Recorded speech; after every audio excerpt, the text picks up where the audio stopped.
Bonjour, bienvenue sur ma chaîne, j'espère que tu vas bien. Moi je vais bien par la grâce de Dieu. Avant de commencer la vidéo, je t'invite à t'abonner si ce n'est pas déjà fait. Abonne-toi, like la vidéo et comme vous avez pu le voir au titre de la vidéo, aujourd'hui j'aimerais qu'on parle d'un sujet assez important qui touche véritablement notre société, qui touche nos familles, qui touche nos pays, notre continent, nos continents. Bon, je parle du continent africain en général, en particulier. On va parler des esprits familiaux, les esprits de réclamation, des hommes forts, comme on les appelle. Donc, let's go. Pour commencer la vidéo, on va d'abord définir c'est quoi un homme fort, c'est quoi les esprits de réclamation. Un homme fort, c'est un esprit démoniaque. C'est un esprit démoniaque avec une puissance très grande qui a pour objectif, pour but de détruire.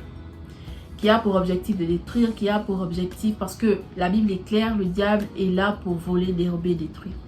Le diable, il n'est pas ami avec quelqu'un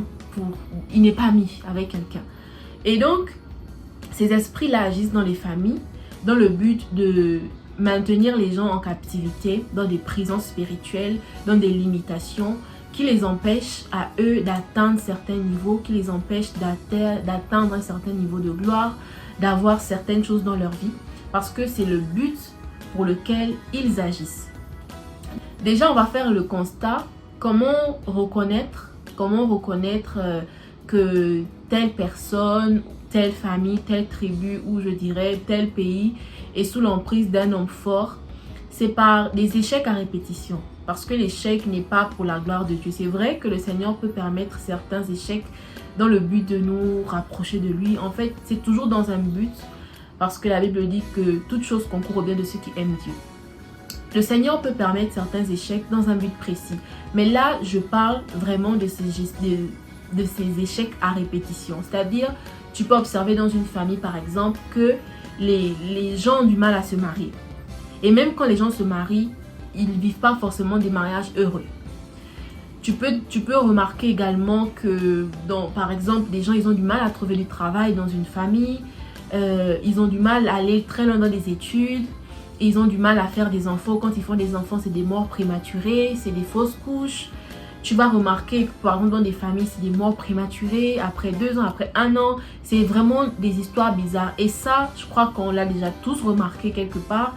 Mais des fois, on se dit, bon, on trouve des excuses, on trouve des raisons logiques, je pourrais dire naturelles, à ces phénomènes-là.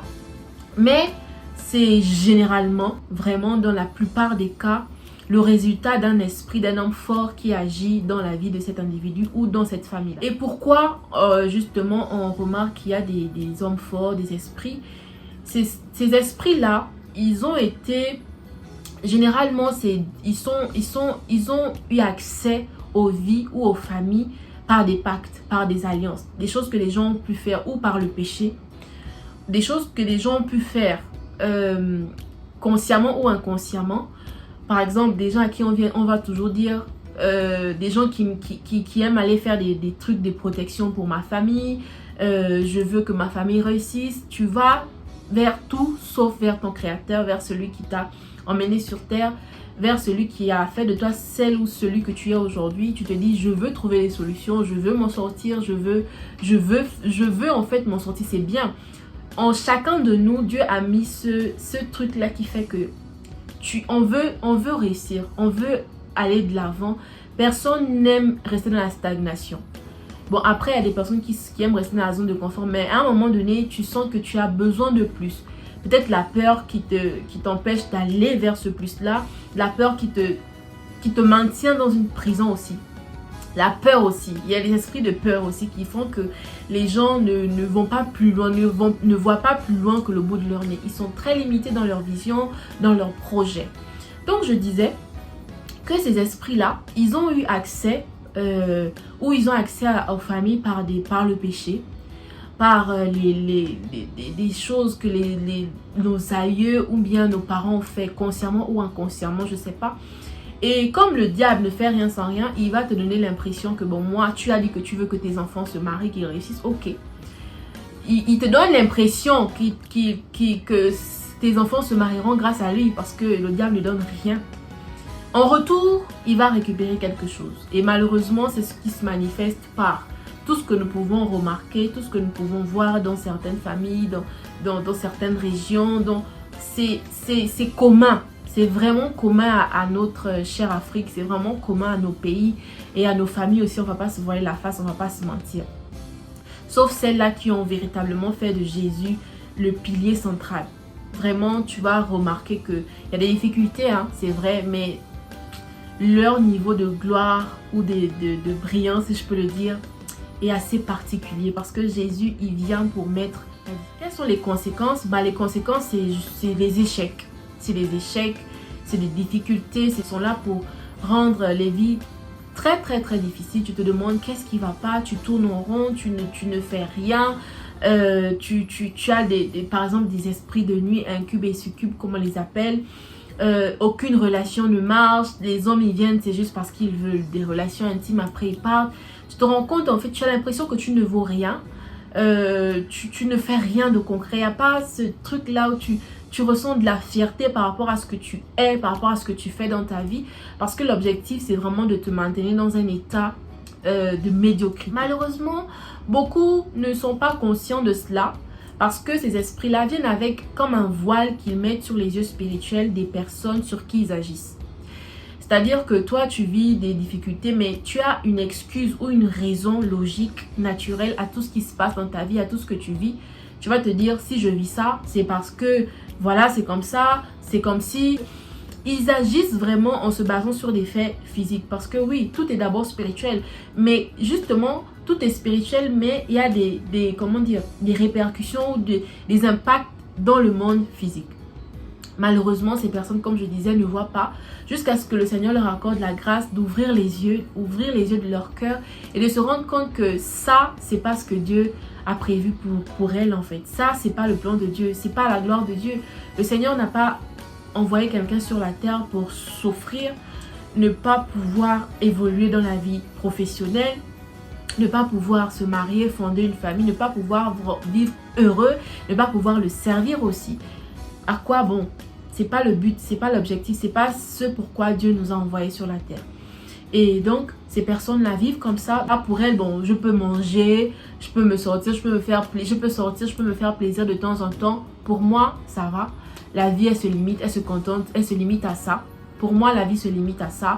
Le reste, c'est pour les autres. De toutes les façons, on n'est pas tous appelés à être riches. Déjà, l'appel abondance ne se manifeste pas que par la richesse financière. Donc, elles vont se dire, bon, on n'est pas tous appelés à être super bien dans la vie. En même temps, on n'est pas tous appelés à vivre ça, tu vois.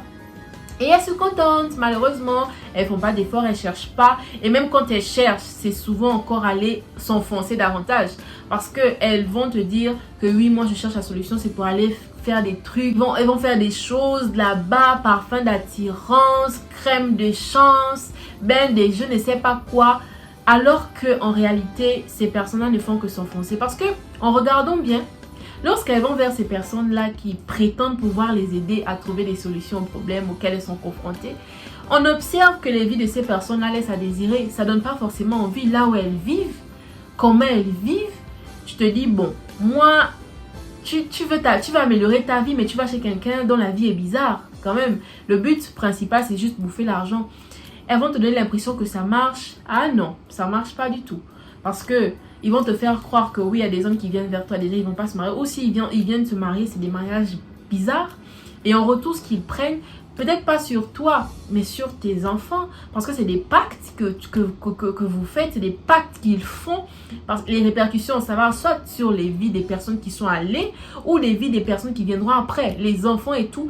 Et on vit dans un truc, mais vraiment, laisse tomber. Ça, c'est comme je disais, si le Seigneur n'a pas accordé la grâce de voir, on est mélangé comme ça. Pour nous, tant que je peux porter ma petite wig, je suis là. Tant qu'il y a un petit chéri qui va m'inviter de temps en temps. La vie, c'est ça, de toutes les façons là. Quand tu regardes devant, derrière, à gauche, à droite, il y a les problèmes. Tu vois, c'est le raisonnement de certaines personnes. Alors que la vie avec le Seigneur, la vie que le Seigneur veut que l'on mène est beaucoup plus glorieuse. C'est une vie épanouie de l'intérieur vers l'extérieur. C'est une vie merveilleuse à laquelle nous devons tous aspirer. La solution, c'est pas lécher la femme là. chez l'homme là, qui fait les trucs qui te donnent la marmite pour mettre ton lit. La solution, c'est pas aller chez la femme qui va te faire les mains. Parce que quand tu t'assois pour regarder sa vie, comme tu es aussi aveugle spirituellement, tu peux pas te rendre compte que sa vie là, ça ne donne pas. La solution, c'est pas là-bas, oh, parce qu'il veut ton argent, elle veut ton argent. La solution, c'est vers ton Créateur. Les choses sont claires. La Bible nous dit que Jésus est le chemin, la vérité et la vie. S'il y a quelque chose qui ne va pas dans ta vie, c'est vers Dieu que tu te tournes. C'est vers Dieu. En disant, Seigneur, tu m'as créé. Tu sais pourquoi tu m'as créé. Tu ne m'as pas créé, je suis sûre en tout cas, d'après ce qu'on peut dire, d'après ce que la Bible me dit de toi, tu ne m'as pas créé pour vivre une vie de médiocrité. Tu ne m'as pas créé pour être victime des esprits, des choses. Tu m'as créé pour te servir, pour avoir une vie à ta gloire, qui te glorifie, qui t'honore. Et une personne qui sert le Seigneur a une vie merveilleuse. Pas exemple de difficulté, mais la paix du Seigneur fait notre joie, notre bonheur.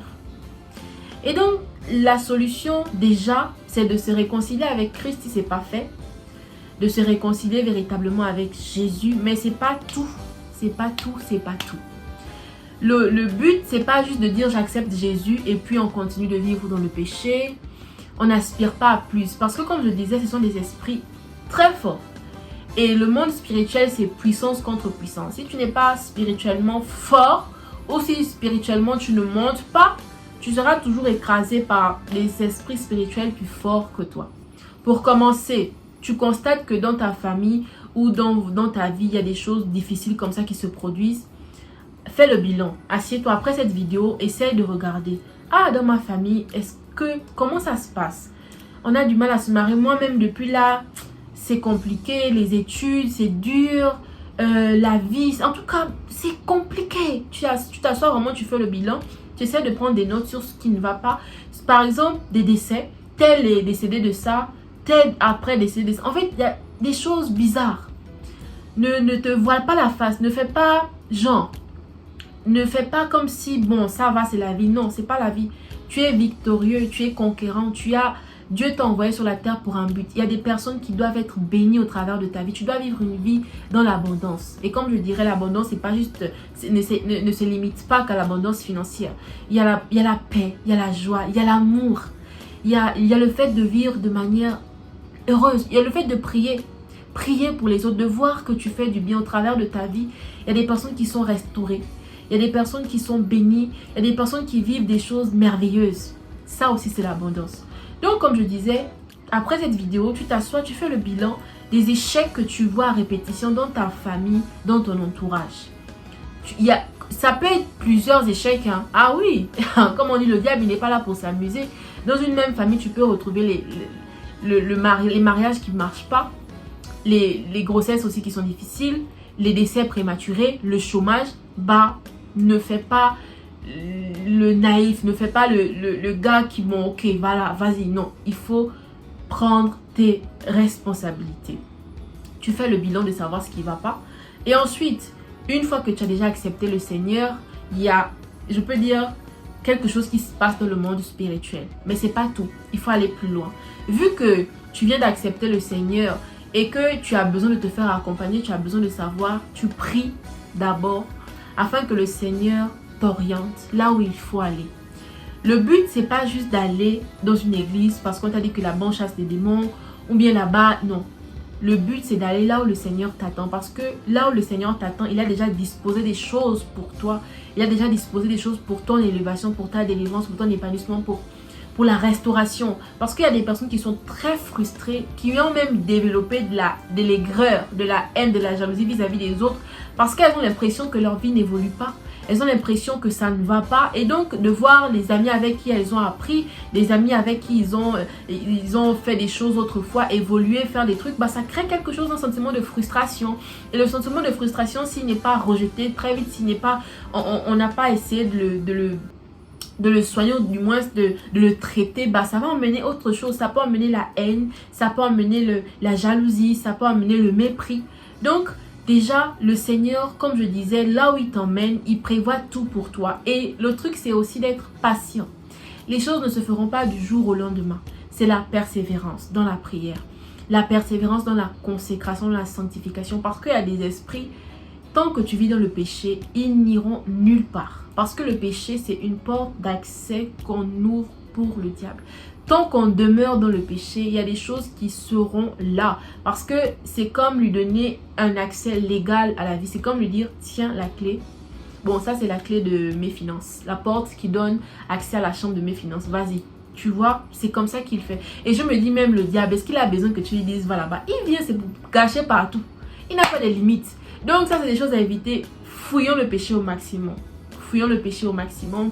Demandons à Dieu la force. C'est tout est grâce. Et c'est par le Saint-Esprit. Le Saint-Esprit met en nous une certaine force. Nous montons, plus nous montons avec le Seigneur, plus nous allons plus haut, plus le Saint-Esprit prend davantage de place, plus il grandit, plus il agit, plus il se manifeste. Et donc il y a des choses avec le temps que tu vas arrêter. Il y a des choses que tu vas arrêter peut-être du jour au lendemain. Des choses que tu vas arrêter avec le temps. Mais l'objectif, c'est d'avoir une vie de sanctification, une vie qui honore le Seigneur. Et là où le Seigneur veut, c'est de prier, Seigneur, conduis-moi. Je t'ai accepté aujourd'hui dans ma vie, je ne te connais pas, je sais que ça ne va pas dans ma vie et je sais que j'ai vraiment besoin. Le Seigneur va t'emmener.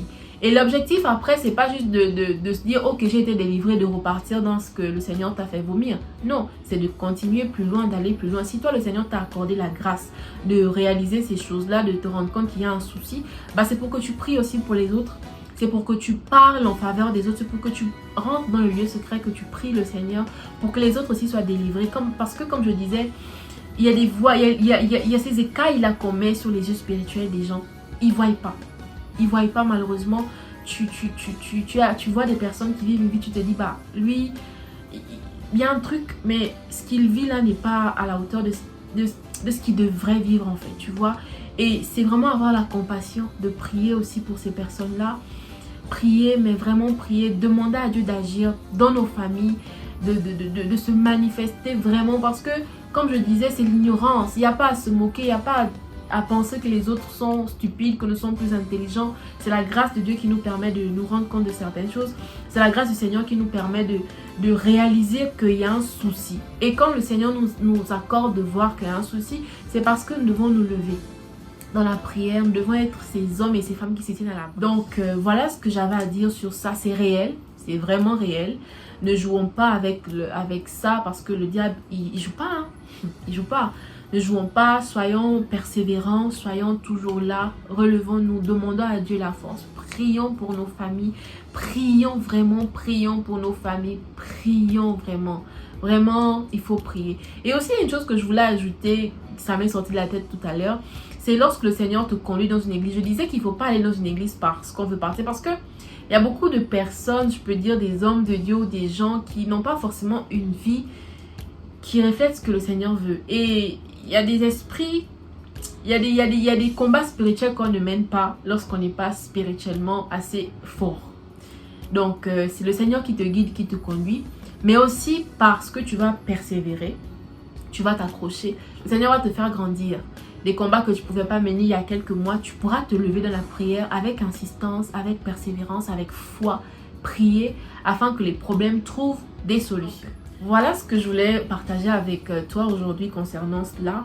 Si tu n'es pas concerné par ça, si ta famille n'est pas concernée par ça, gloire à Dieu, mais prie pour des gens autour de toi que tu vois.